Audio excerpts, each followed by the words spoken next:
The cocoa paste is wrapped into several layers of cotton fabric, then tied.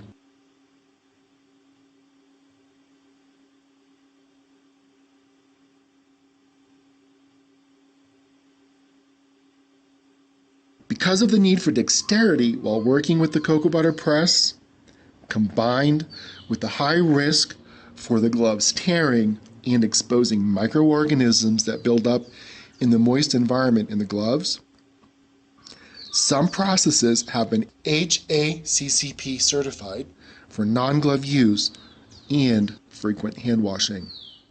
So hands must be washed before starting production, after going to the bathroom, before and after eating food, after coughing, after sneezing, when touching a contaminated surface, and changing activities. Normally though, during regular production, this process is automated. The operator activates the hydraulic piston, making room for the next layer.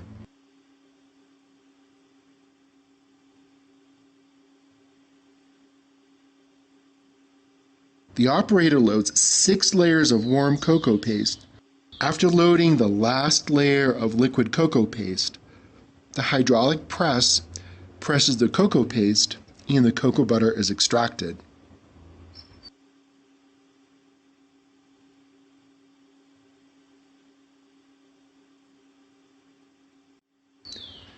While there is only one pressing of cocoa paste, the initial darker color of the extracted cocoa butter is saved and set aside from the lighter extraction that follows.